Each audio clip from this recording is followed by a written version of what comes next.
Hey everyone, just want to let you know that today's lecture has a lot of visuals. It's artifacts that are in the collection here at Gettysburg National Military Park. I don't know how much is going to translate in an audio-only format, but it is the lecture that is going on today, and we've committed to bringing you all of the winter lectures this year. So once again, I'd like to thank our patrons over at patreon.com/addressinggettysburg for making this possible and doable. And I hope that those of you who enjoy this would consider doing that. And if you go over there and you become a patron, there's content produced exclusively for our patrons as a thank you for your support. We have interviews with authors, rangers, licensed guides, etc. I'm hearing good stuff about that content over there, and I think you'll enjoy it if you go and you become a patron and help us do this. So anyway, without further ado, here is the lecture. Well, before we begin, here I'd like to welcome you to our winter lecture series. My name is Tom Holbrook. I'm a ranger here at Gettysburg. That's fairly obvious to everyone. And for the next hour, we're going to take a step back into our museum collection, and we have brought out a few items here from the collection that you don't get to see every day. And the program is entitled If These Things Could Talk. So we're going to take a romp through the collection today and give you some background on the items that we brought out here today. And hopefully at the conclusion of the program, you'll be spurred to maybe do your own romp through museums around the country and here at Gettysburg as well. Also, before we would begin, we're doing this, I believe, live streaming. Matt, is that No, it? not live, just recorded. Well, if Matt, do you mind coming up and explaining what's going on? Sure. This is Matt. He's filming us. Nope. It's just audio. Just audio. He's going to be explaining where you can get that. Yeah. If you're interested in listening to the lectures from the whole season so far, all the way through the end, just go to addressinggettysburg.com, and you can find them through there. And that's it. Thank you, Tom. Yeah. In the past, they've been on YouTube. I don't know what we're going to do with that. He's been doing videos back there. Do you put them on YouTube? Yeah. So he got them on YouTube. They'll eventually be on YouTube and all that. Yeah. Okay, well, let's begin. Last few years, I've always began with reciting a poem that one of our staff people have written. His name is Bert Barnett, and he wrote this poem especially for If These Things Could Talk. And it goes something like this. Oh, if all these things could talk, but what tales from their time would they tell? Bound together as these hallowed fields wield their incomprehensible spell. Sometimes Bert in his poetry is a little cryptic, so follow along with me. Through the relics remain among us, all employed in those old savage ways, for the tribes of the nation contested with the curse of this crimson spume haze.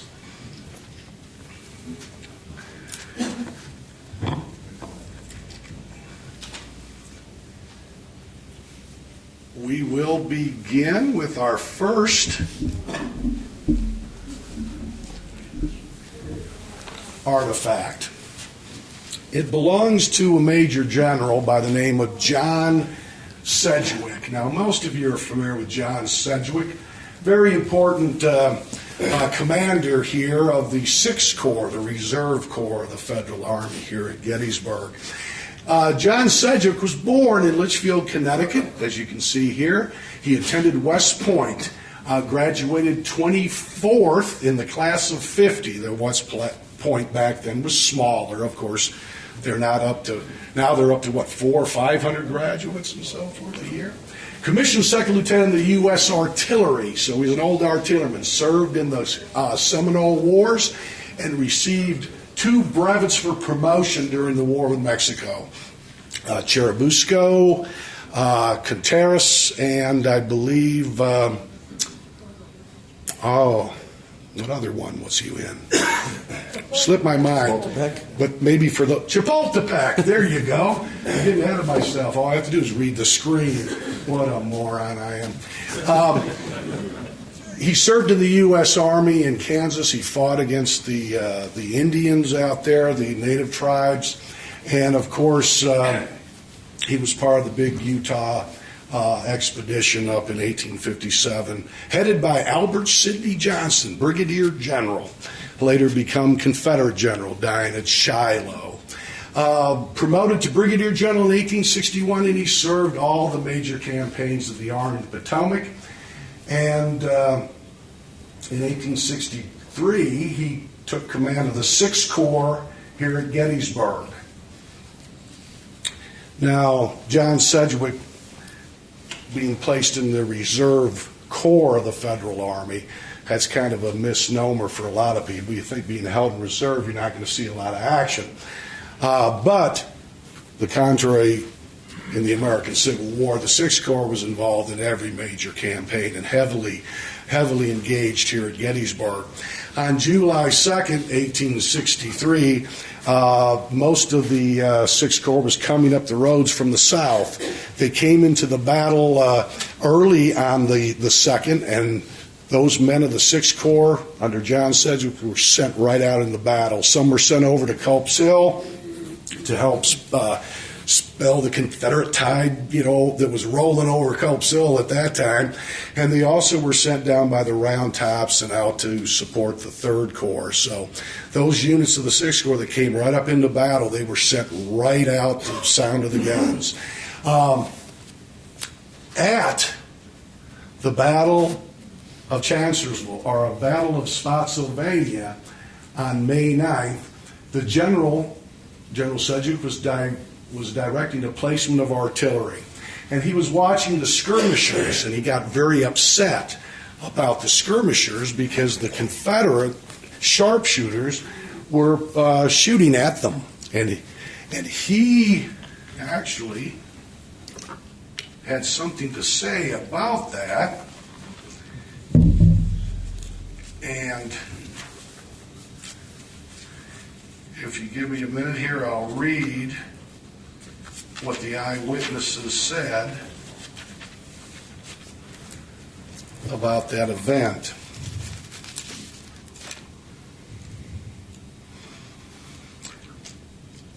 At the Battle of Spotsylvania Courthouse, May 9th, 1864,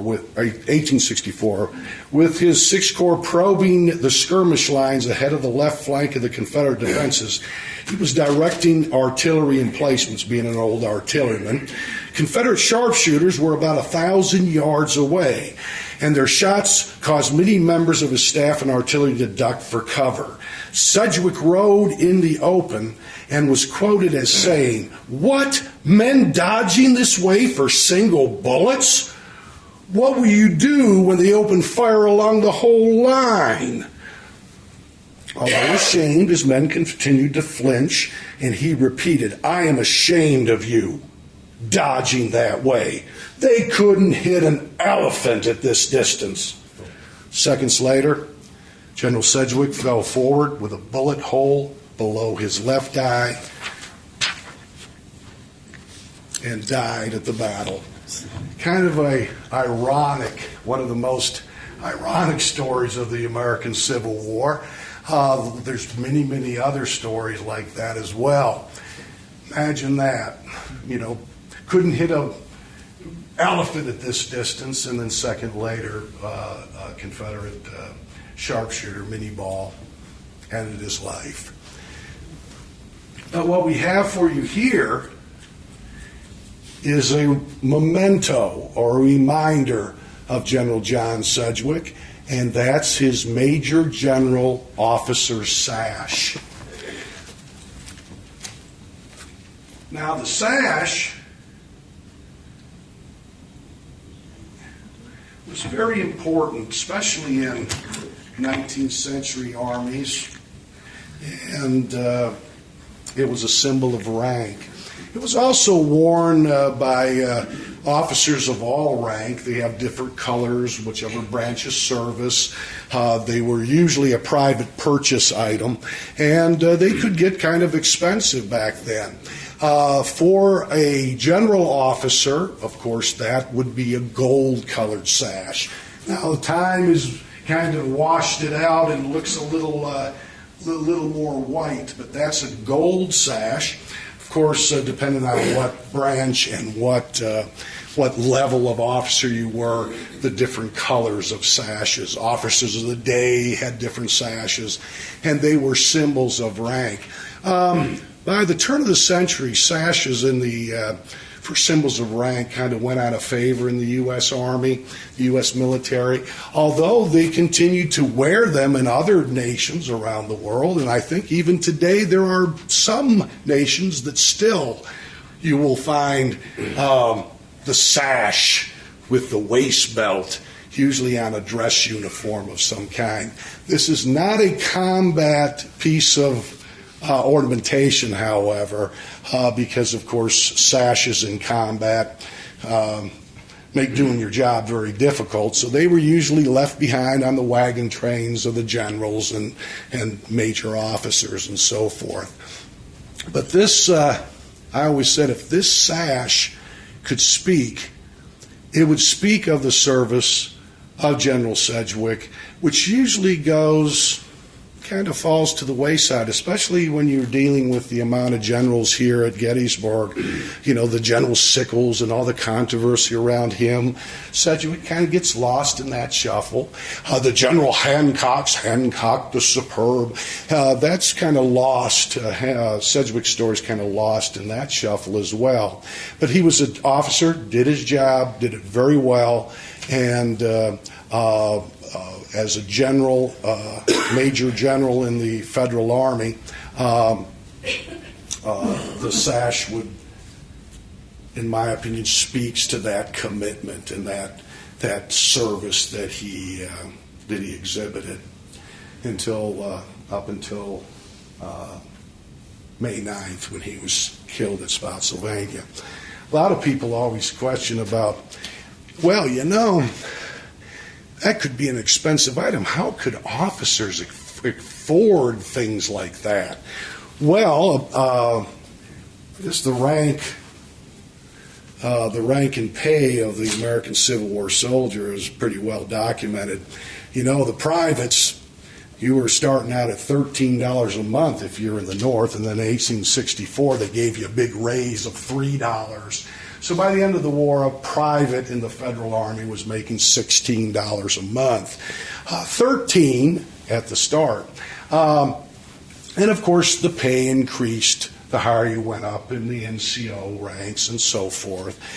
For a major, let's say, your pay was about $180 a month. If you're a colonel, it's going to be about $212 a month.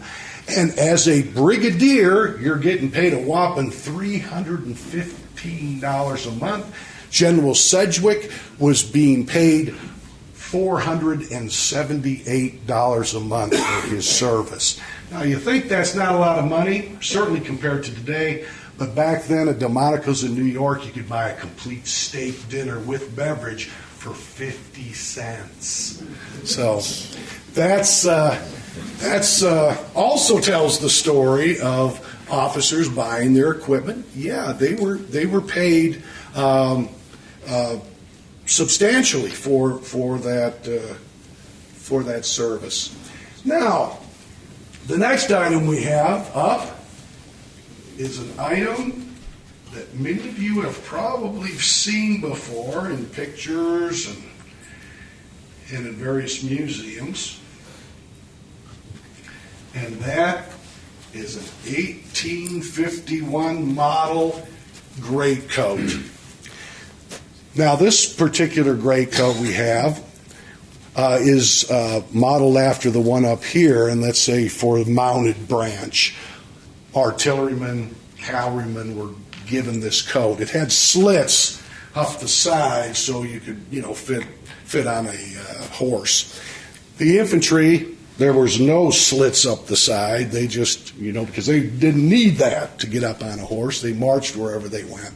It had a fold-over collar, detachable cape, regulation greatcoat. It looks bulky, but it actually was fairly trim and fairly light for the wear. And the Federal Army produced many, many of these. Some of the up-close pictures, you can see that this one was probably modified a little bit and probably used in the American Civil War. You can even tell with some of the modifications we can point out a little bit later after the program. You can come up and take a look at it. If this greatcoat could talk, since we don't know and can't identify to any particular mounted branch serviceman, cavalryman, it would talk about production. Production in the North during the American Civil War. Of the 119,500 factories that existed in the North in 1861, nearly 2,000 of those factories made clothing for the soldiers. The production numbers are very difficult to get an exact number of production greatcoats, frock or fatigue jackets, frock coats, trousers, those type of things. I'm not counting kepis or hats or shoes or anything else. I'm just talking the jackets that they wore, the trousers that they wore, the other type of clothing. 2,000 factories in the North approximately geared their production on just clothes. Many, many factories were called on to provide shoes, kepis, swords, rifles. Imagine, we hear about the production numbers in World War II, and they're very impressive. Imagine the production numbers that, of course, we don't really have an exact amount, but we do have a tremendous amount of production at the hands in those factories in the North. What's interesting about a lot of the factories as the war progressed is kind of relays a story. This coat would be to kind of profiteering from war. There's always going to be those folks that will profit in killing folks, and those factories had a unique way of doing it, especially if you're manufacturing clothing. In the textile industry, especially back then, they would have the wool. It wasn't a worsted wool, it was more a woolen wool. And that carded wool came off these production factory floors in big sheets. And then they had individuals, or, if you're lucky, some machinery that would cut the pattern of the jacket. And they did have sewing machines back then, not steam-driven. They were all sewn, by the old pedal machine. And they would sew that pattern of the uniform. Hundreds of people be working in these production factories for clothing in the North.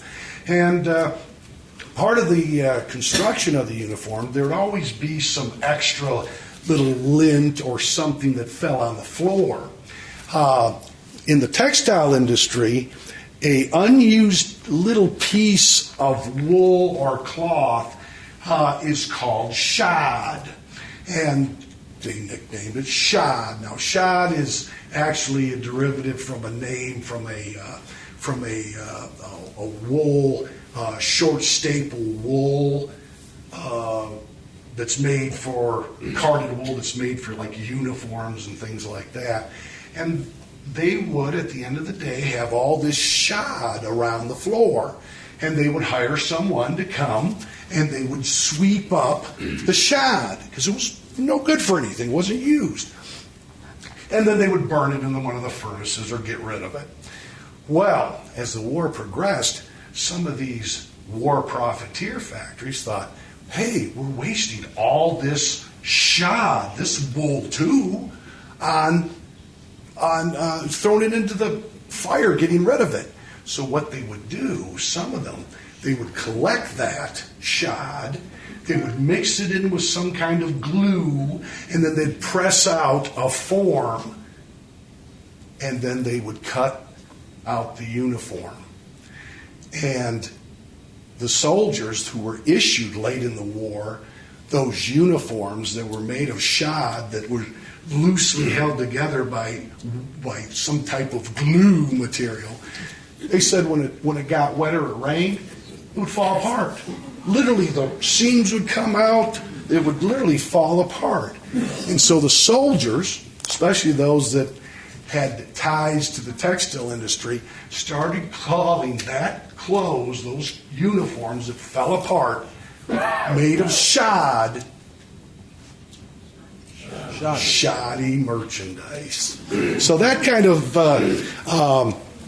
that probably term existed before the American Civil War, but it became very popular, especially with the factories that made those clothes, wanted to profit on the war and profit off the backs of soldiers. This uniform in particular is not of shoddy construction. It's lasted all these years. You got the stamping in it, of course, all the government stamps, the specs on the uniform, where it was made, and so forth. And anyone have any questions? I should ask. Anyone questions about the great coat and maybe the story, other stories it could tell, maybe of the mounted troops, but of production. And those production numbers are staggering. One particular historian I got a hold of a few years ago estimated that of the 2.9 million soldiers north and south that fought in the American Civil War, almost 3 million, the North alone produced something like 1.8 to 2.5 million sets of uniforms, pants, fatigue jackets, the blouses, the gray coats, upwards to 2.5 million. My story a little bit about Fort Laramie, working out there, they were still dressing in Civil War made uniforms into the 1890s in the U.S. Army. They had that much left over. Matter of fact, they were still dressing some of the National Guards after the turn of the last century, almost up to World War I. So there was so much surplus left over. But that shows the power of American production, be that in the North. Questions? Yes, sir. Were there, earlier in the war, were there state variations on those jackets, like the New York shell jacket? Yes. It depends on the government contracts. Some had state contracts with the factories that produced them. So state specs, government specs, this subject, although be it fascinating, is overwhelming. There's no one can really get to the bottom of the level of production, because from the Ordnance Department, all individual. You'd have to go through every single company, every single regiment in the Federal Army, out west, in the east, and a lot of them didn't do that, didn't write it down. So a general estimate, I can't give you how many were state contracts or how many were federal contracts. All I can say is that of that, approximately 1,900, 500 factories, nearly 2,000 were producing clothing in just the North. So, yeah, it's not an exact science in the American Civil War. It's like the casualties at Gettysburg. Some were between 7,000 to 10,000 men killed outright. No one, if someone tells you exactly there were, 8,350, that's suspect because that information isn't there. Yes, sir. The code, I should say, that's similar to the code that they use at West Point to this day? Similar, yeah, very similar. Mm-hmm. The overcoat or gray coat, the styles change. A lot of them are double-breasted and different material, of course. Not now like rayon and all those nice things that last forever. But yeah, it's similar to the style. Yes, sir. What was the largest state or area for factories that produced these gray coats? I do have some information on that. There were two that equally about the same of those roughly 2,000. There were something like 50 in Connecticut and another 65 or so estimate in New York State. So New York and Connecticut produced the most uniforms for the Federal Army. And then, only for the Union side, right? yes, now the Confederates, they had their own system and means of production, but they had a whole lot less factories. I couldn't give you a number on how many, but I'm certainly there were 1,500 factories in the South.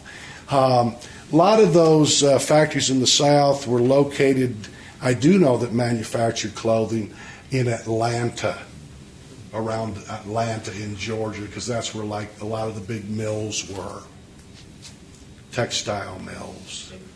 But that's all I can give you. And that estimate for New York and Connecticut, now that's an estimate, because people in the know have told me anywhere between 25 to 65, or you get the picture. There was a lot.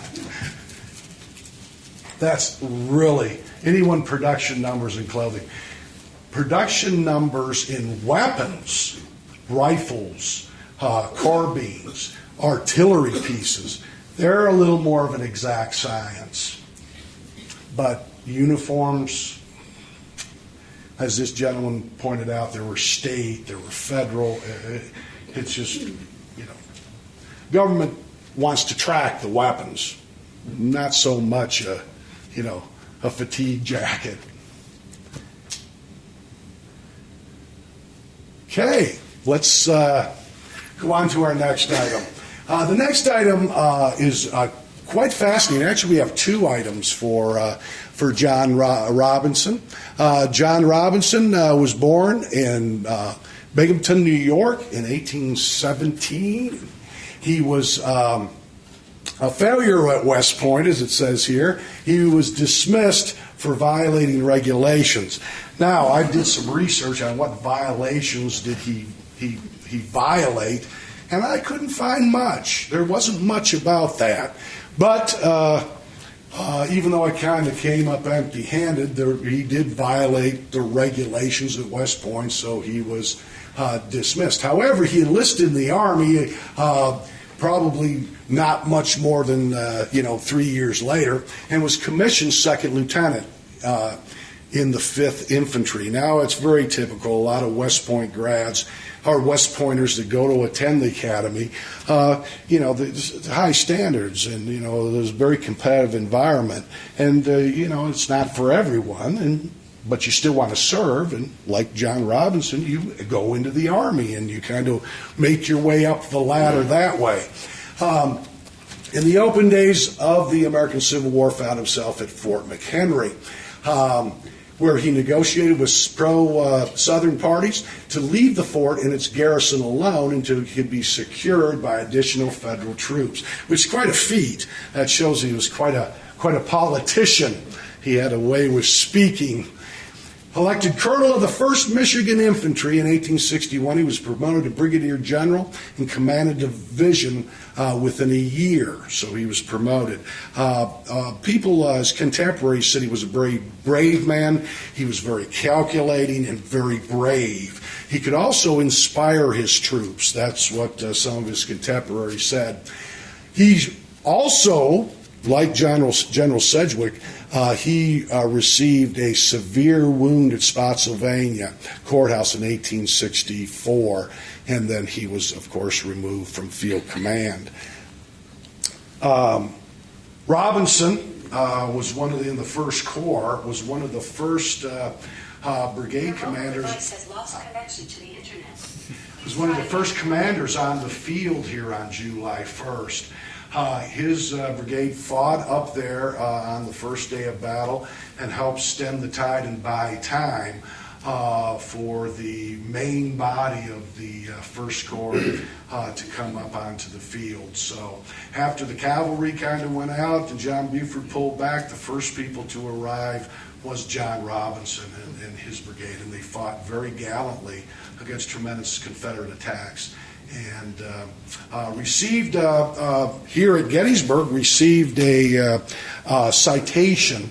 Back then it was common, a citation from Congress, not a medal of any kind, but a citation from Congress of his gallantry here at Gettysburg. So what we have for you today is actually his commission, not only for Major General, but you can see his commission for Brigadier General. Now, remember the Brigadier's pay was about $315 a month, where a Major General was about $478 a month. But the commission doesn't state numbers like that and what your pay is. It's signed by the President of the United States. And this commission in the U.S. Army could be of two types. One is a temporary rank called a brevet, and then the other is your permanent rank if you're a general officer. For example, a lot of people, you take General Custer, George Armstrong Custer, all of his promotions, whether it was Brigadier General of Volunteers, Brigadier General of the U.S. Army, Major General of Volunteers, or Major General U.S. Army, were all brevet ranks. That's a temporary rank that it's not designed to last your whole lifetime. You don't get the pay associated only during that time that you serve under the brevet. Usually what happens is a brevet rank is given when you have to command a lot of troops if you're a general officer. After the war, when the Army starts cutting back, they don't have a lot of troops compared to when they fought the American Civil War. Those brevet ranks expire and you go back to your linear rank. Custer, it just so happened to have a linear rank as a captain. And then, of course, he applied for Lieutenant Colonel of the newly found 7th U.S. Cavalry, I believe in 1866. So, yeah, the brevet ranks are kind of very difficult to kind of understand, and they were given out by a thankful nation and a thankful Congress and a thankful president at the end of the war. A lot of brevet commands were issued, especially in the general ranks, on March 13th, 1865. Figuring the war's coming to an end, we're going to reward these people that had served with a temporary promotion and the pay that goes with it. Also about the brevet rank, once you've been breveted, you can keep that title the rest of your life. That's why Captain Custer, Lieutenant Colonel Custer, linear rank in the U.S. Army, had a brevet Major General rank in the U.S. Army, so as a courtesy, he would be addressed as General. If you ever read the reports that's confusing with brevet ranks, the reports firsthand about the Battle of the Little Bighorn in 1876, oh my gosh, they call each other by their brevet. George Custer called the General, General Custer. And then they refer to another Custer that was there, his brother, as Colonel Custer. And then there's Brigadier General Reno and all, Colonel Benteen. They're going by their temporary ranks as you should, as a courtesy, and it's very confusing because you don't know if they're talking about Colonel Custer, Lieutenant Colonel Custer, or his brother, who happened to be captain at the time in his linear rank in the service. So it can get kind of confusing. A lot of people do not get an opportunity to see these. We're very blessed today because we get to see an actual commission.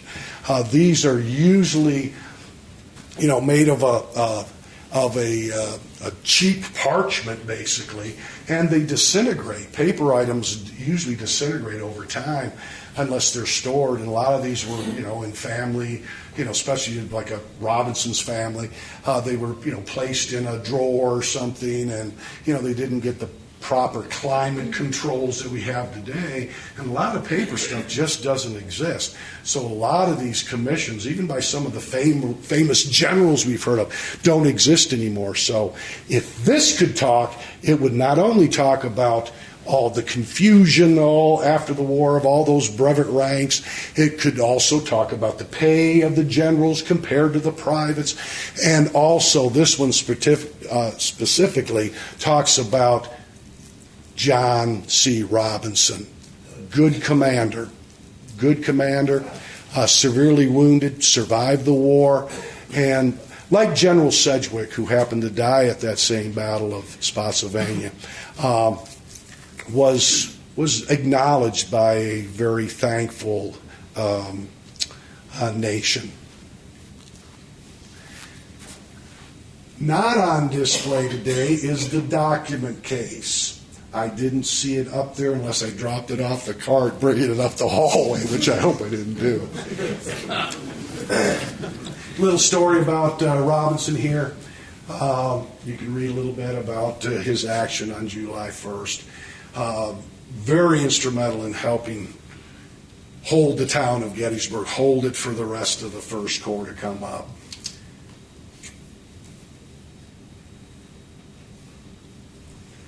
Anybody have any questions about those brevet ranks? Any questions about those? It gets confusing.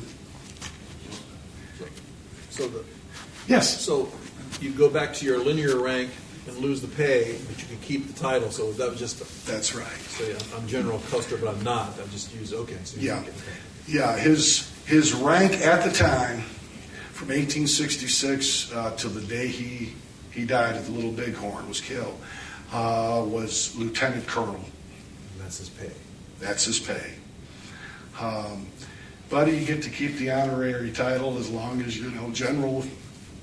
And that's why the accounts of that battle, when the participants, they're talking about Colonel so-and-so, Colonel this, Captain here, and, Major so-and-so. And you said, well, they were, everyone's heard of Captain Benteen. Why are they calling him a colonel? That's that brevet colonel rank you got. Yeah. It does get confusing.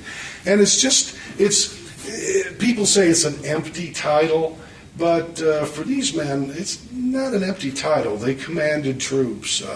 And another interesting thing that I particularly saw at Fort Laramie was that we have set up out there the officers' quarters and the bachelor officers' quarters, and we've decorated part of the old photographs of the fort. And you walk through some of those rooms, and you can see photographs, old lithographs of Lincoln, of battle scenes like Shiloh or Gettysburg, and then a sword, hanging on the wall. This meant a lot to these men, especially the officers who led men, large bodies of men, fighting for the Union, to save the Union. And a few years later, they were out policing the plains, fighting against the native tribes, and there's no glory in that.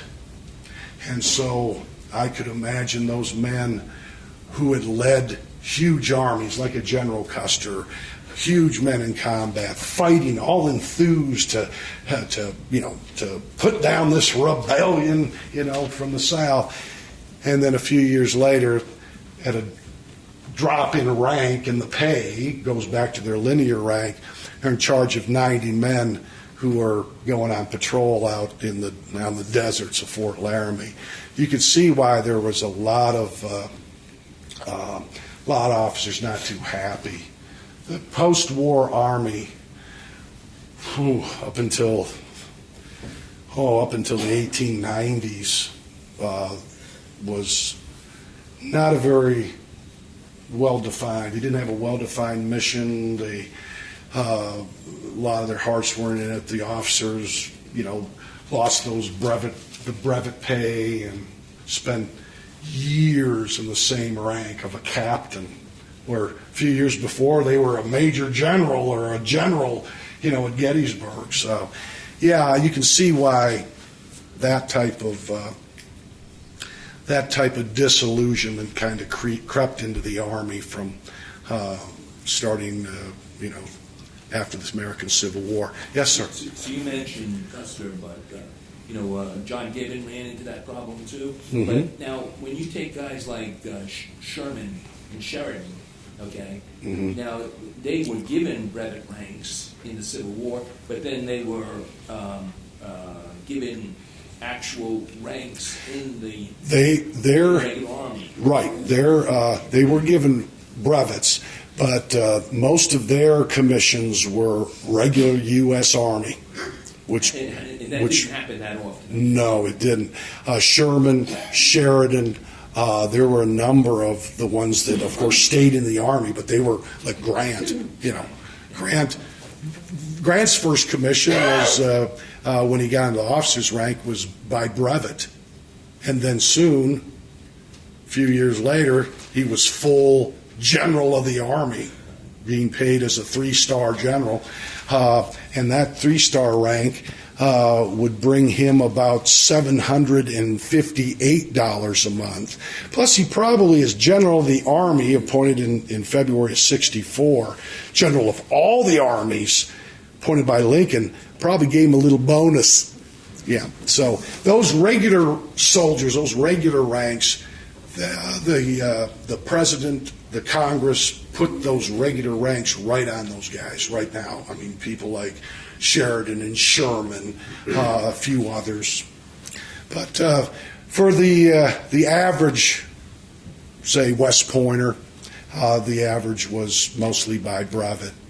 And, their time in grade and time in service and all that counts towards their linear rank. And they didn't have that much. So they went down to captaincy and things like that. Okay, very good discussion. The next, speaking of general officers, we seem to be that's a focus today. We have an item from Henry Halleck. Now, Henry Halleck is a very interesting character. If you were to ask probably the typical Southern soldier who Henry Halleck was, they would have no idea. Consequently, if you'd ask the typical Union soldier, they'd have no idea who Henry Halleck was, and I'll explain that in a minute. He was a veteran of the war with Mexico. Of course, he's a trained West Pointer, and he served as chief of staff to Abraham Lincoln and later to Andrew Johnson during the American Civil War. Now, they didn't have the Joint Chiefs of Staff like we have, where different branches are represented. They each have an equal say and so forth to direct the president. President Lincoln needed someone that could organize and report to him all facets of the war. We're fighting in the East. We're fighting in the West. We're fighting in the Trans-Mississippi West. We have to supply the troops. You have to get the ordnance departments up and running. You have to report on all facets of the war, except, the finances, so forth. Other cabinet members will do that. So this is a tremendous undertaking for an officer to be selected to be in Washington, D.C., and basically organize and his staff organized the war. Of course, many of you know that in the early facets of the war, early days of the war, President Abraham Lincoln was not only listening to Henry Halleck, but he was listening to a lot of other people, including politicians, who were telling him what he had to do to win the war. You know, it's on to Richmond. Yeah, capture that, we're done. Oh, no, blockade that South, and we'll starve them to death. You know, there were so many different people, and Henry Halleck, one of his jobs was to make sure that these people were either had or didn't have access to Abraham Lincoln on the military matters. But you know, there were so many different policies. And of course, my own opinion is President Lincoln looked to all those different policies at the end of the war. Never happened before. As you know, North versus South, this war between the states. He didn't know how to get a handle on it. And then, in February of 1864, he took the advice of a very famous commander coming out of the West.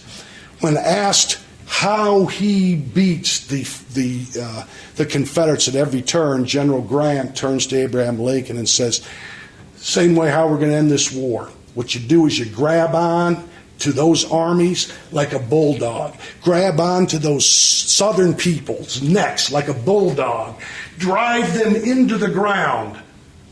And when they're groveling at your feet, you lift them up in the image you want them to be.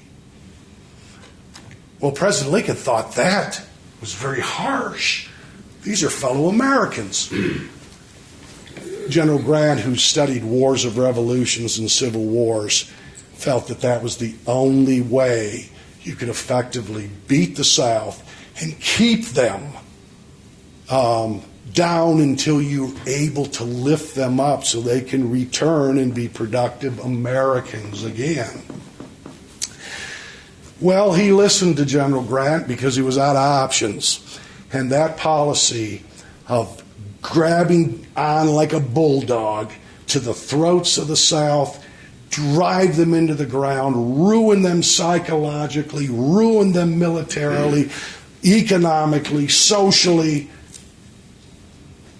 that allowed, after the war, after a lot of years of contention, to finally, you know, we don't have a civil war. Those Southern folks were lifted up, and they became, like my home state, right there and productive. So when you listen to one particular person's philosophy, how you end this war satisfactory, like you know what Lincoln wanted to, then I think General Grant's, his concept of how you do it, but that was not the norm.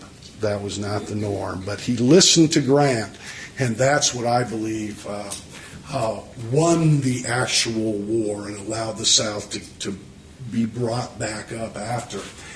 Although Henry Halleck, though, he was maybe not the philosophy. He had the job of just running the War Department, which is very difficult to do.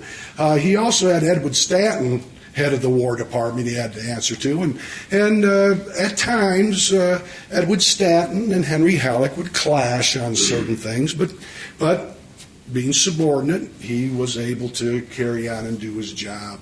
After the war, he was thought highly of and was given a very plum assignment out to the Division of the Pacific in California. He wasn't sent to the Division of the Platte or the Division of Texas, where there was a lot of upheaval.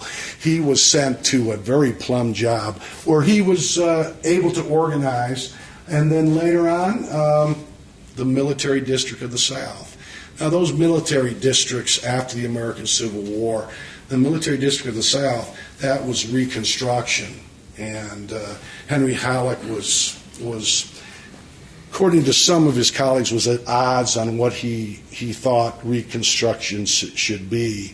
The Republicans controlling the House of Representatives and the Senate, they wanted to punish the South. The black Republicans, they called them, just just keep those Southern people down.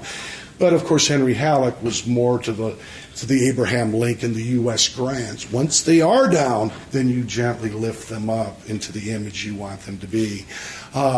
Where he ran into a little bit of problems. But as a commander and a leader of an army, basically the head of the War Department, understanding the contributions Henry Halleck made, helped, went a long way in winning the war for the North. Imagine all he had to organize. It's just terrible. But most Union soldiers never heard of him. Most of them haven't heard over their colonel of their regiment. And of course, most Southerners, to Henry Halleck, he was nothing. He was somebody that works, for the Yankee War Department. But his contributions were great. We have his watch that was presented to him in 1867 from the staff when he was working during the American Civil War in the War Department. And it's a pretty expensive watch, according to our curator, Greg Goodell. He spent some time in researching some of the timepieces. And it's engraved to Henry Halleck by the staff officers, presented to him in 1867 for the time and effort that he put in those 4 years of war. The watch could speak. It's not running presently, but if it could run and speak, it would talk about someone who, without any fanfare, without any real recognition, labored in the War Department, but was instrumental in winning the war for the Union Army. What a big job. Any questions? Henry Halleck.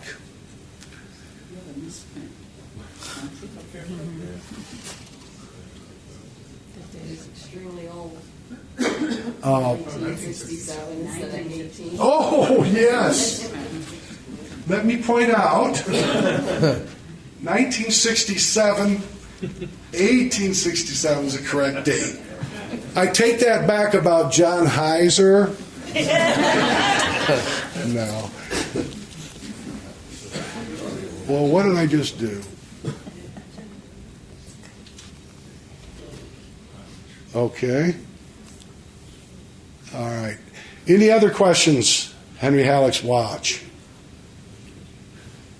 Okay. You have another sword. There's a problem, though. And I'll explain in just a moment. But we'll go over Orlando Smith. He was the colonel of the 73rd Ohio Volunteer Infantry. Many of you remember the Ohio 73rd. Their monument sits on the corner of the National Soldier Cemetery on the confluences of the Taneytown Road and Steinway Avenue. And they're along with Orlando Smith, or Orland Smith, I should say, not Orlando, Orland Smith. There was another very famous private in that regiment. Not at the time, but now looking back. A gentleman by the name of George Nixon. He was in Company G. And George Nixon is buried in the National Soldier Cemetery. George Nixon was sent on night duty. He was going to do some posting out skirmish. Yeah, it's kind of like a skirmish duty, being posted after dark out in the open field, which is now Pickett's charge. And that kind of duty is feared. Picket duty, that's what it's called. Picket duty is feared by soldiers because you're often far from your own lines, total darkness, keeping listen out for the enemy so they don't sneak up to your lines. And men get very nervous, and very often on picket duty, they'll hear a noise, they think it's the enemy, they'll pick up their rifle and take a pot shot. Nothing at all to relieve the tension. Soldiers who've done picket duty and survived felt themselves very, very fortunate. One soldier said about picket duty, if you do it long enough, and I quote, if you do it long enough, it's a sure ticket to your coffin. George Nixon was ordered to picket duty that evening of July 2nd, shortly after the 73rd arrived on the federal line. And he picked up his rifle, went all by himself, crossed the Taneytown Road, crossed the Emmitsburg Road, and in the darkness on July 2nd, 1863, stood a post. About the same time, a Confederate soldier, we have no idea what his name was, arrived near the spot of George Nixon in that open field. That Confederate soldier, very nervous, fearful of picket duty, heard a sound, picked up his rifle, took a pot shot at that sound, and wounded George Nixon right here in the hip. Now, there's an artery that runs down the inside of her leg. It's called the femoral artery. We all know what happens if a bullet were to just nick that femoral artery. You're far from any help. What would happen to you? Well, the surgeons that operated on George did not mention the femoral artery, but they did mention that they could not stop the bleeding of George Nixon, and George Nixon bled to death in a Union Field Hospital 12 days after his wounds. 12 days bleeding to death. Just a horrible story, but one that speaks to the 73rd and their Colonel Orland Smith. Tenacious, they said, very tenacious commander, very well respected. We have his sword. And this is a German-made combat sword. This isn't one of the swords we're going to talk about in just a few minutes. This isn't a presentation sword. This is one that was carried by him in battle, and it even displays the iron scabbard that was dented by a bullet that he received that saved his life, probably, at Missionary Ridge. And the sword today, this model 1850 foot officer's sword made in Germany, a lot of imported rifles and swords, of course. American manufacturing, those 119,500 factories in the North couldn't make everything. So, of course, they went overseas to buy a lot of the swords, a lot of the weapons.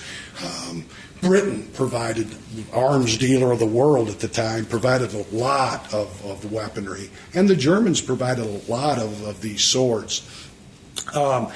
Problem is, today we are not going to see this sword. Now people say, why do you even talk about it? Because you don't have it out on display. It is now presently down in the Harper's Ferry Restoration Center and going through some restoration.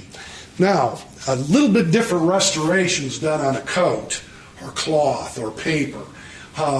More hard items, so to speak, like a sword and weapons.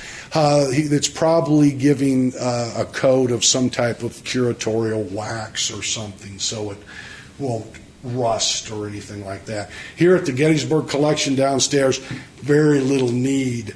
Not many of our things go to Harper's Ferry, so there must have been a real reason. There was something that that Greg and the conservators thought that they needed to take care of.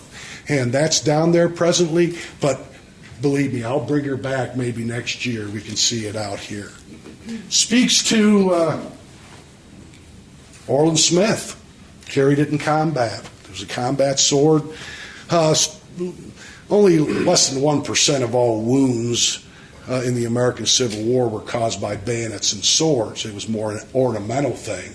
In this particular instance, being in its scabbard saved the colonel's life. And then we have another item that this is. Any questions about Orland? It'll be here next year. How about that? We have something that this, to me, I brought out on occasion in the past, a few years ago, and that is a housewife by Private John Doerr. John Doerr was 28 years old. He was a farmer from Massachusetts, and he enlisted quite early in the war. He enlisted in Company D of the 2nd Massachusetts Infantry. The 2nd Massachusetts was a fighting regiment in the Federal Army of the Potomac. They saw action in Northern Virginia and Antietam. They fought at Chancellorsville. And on July 3rd, 1863, the Second Massachusetts went into battle once more.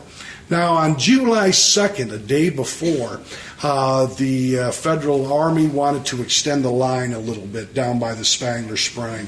You had McDougall's brigade up there, and then there's the spring itself, which was a big, wide, like pond.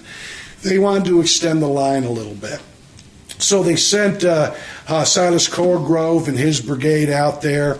The lead regiment, of course, was the 2nd Massachusetts, and they found that Confederate soldiers were in the trenches, had trenched, just would be south of Spangler Spring. So they immediately charged, got them out of the trenches, send them back across Spangler Meadow, and they stood pat for a while. Well, the 2nd Massachusetts was needed that afternoon of July 2nd. So they were packed up, and Colgrove gave the order for them to head to the Round Tops.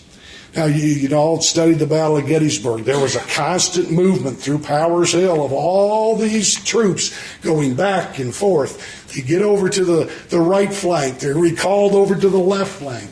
Put inside, the Federal line. Oh, it's quite a operation, troops passing, so to speak, all day long.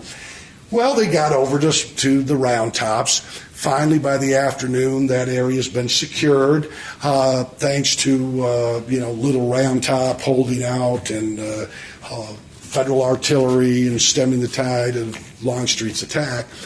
Finally petered out, and so they were sent back over. So they went back over to Spangler Spring, and they found that by that evening, the Confederates had come back to those trenches that they just drove them out that afternoon. So they fought a big battle, and they took over McAllister Hill, where their monument is today, and they held down the line. Well, as the story goes, extra Billy Smith Confederates and so forth, and the old Stonewall Brigade, they were ordered to go around Spangler Spring and attack through Spangler Meadow. McDougall's brigade, it's up on the hill. And when they were attacking McDougall's brigade, Thomas Ruger, the division commander, told Silas Colgrove to get his brigade and hit their flank and attack them, charge them. Well, they're overwhelmed. They're outnumbered tremendously by two large Confederate brigades. And Thomas Ruger passed the order on to Silas Colgrove, and Colgrove passed it on to Colonel Mudge, who was in colonel of the 2nd Massachusetts, the lead regiment, to attack. Well, Mudge utters the famous words to his men, "I know it's murder, but it's the order we've been given." He knew that a lot of his men wouldn't make it, including John Durr. They charged along with the 27th Indiana, and they went down, charged, stemmed the Confederate attack, but they lost a large percentage of their men. I have to go check and see how many men were lost in that attack. Made the second, well, we got it right here, 137 officers and men in the charge. But left behind on the battlefield and later picked up by a resident in Gettysburg was the housewife, that you can come up here and see, of John Durr. His name is in it. Now, this is a real personal item because soldiers, they usually didn't have a regimental tailor. Some companies would have someone that for a few extra bucks would sew the men's clothes when they're on a break or something. But most men, it was their responsibility.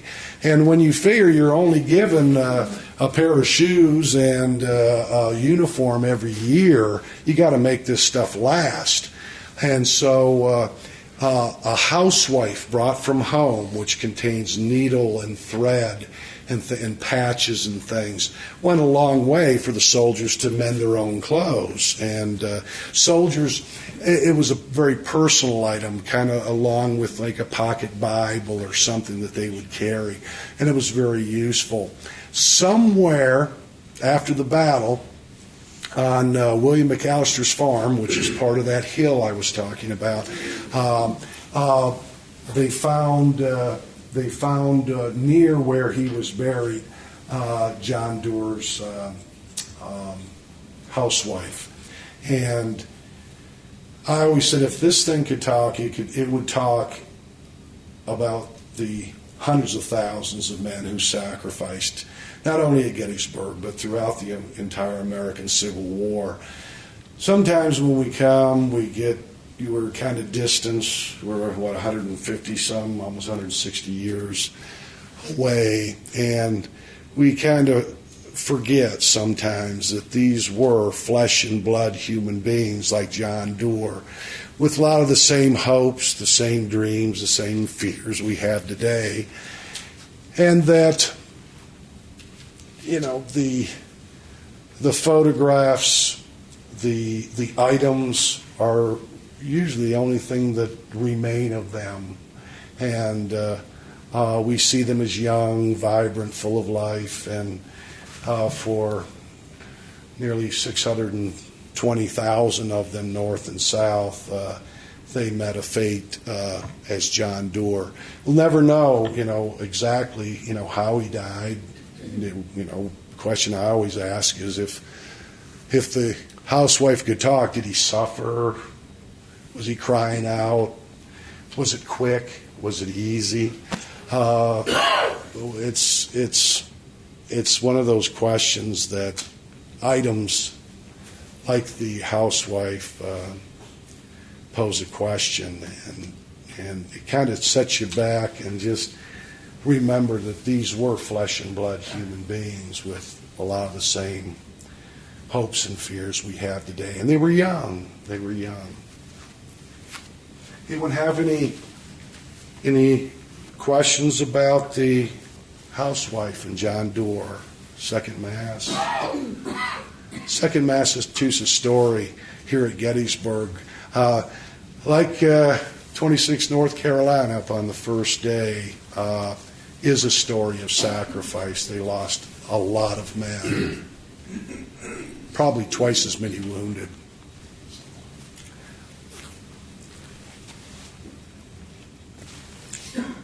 Used a stencil and ink to stamp his name.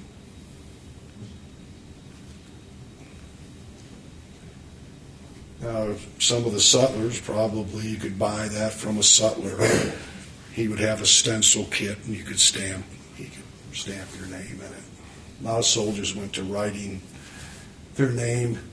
A lot of men wrote their name in their jacket, not to identify them after they're killed, but because this is before the days of the dog tags. Just to keep their friends from stealing their clothes. That was probably the big thing. We have another unique item here, and I think this is getting close to the end of our program. And this item is associated with George Burling. George Burling is a very fascinating man, like all the men we were talking about. He was born in Burlington County, New Jersey, and he grew up a coal merchant and a militia officer. Many pre-war militia officers in the American Civil War. Almost every state had a militia, the predecessor to the National Guard, and they would drill and so forth. It was more of a social event, but as the war drew closer in the 1850s, it became a little more serious, especially with the artillery militia up north. He was wounded at Second Bull Run. He was colonel of the 6th New Jersey. He was wounded quite a number of times during the American Civil War. And by the time of Gettysburg, he was no longer colonel of the 6th New Jersey. He's been promoted. He was commander of the 2nd New Jersey Brigade, their monument down by the Weichert House. You can see it up on the hill there. He was in the 3rd Corps. That should tell you something about the the action that his brigade saw here at Gettysburg.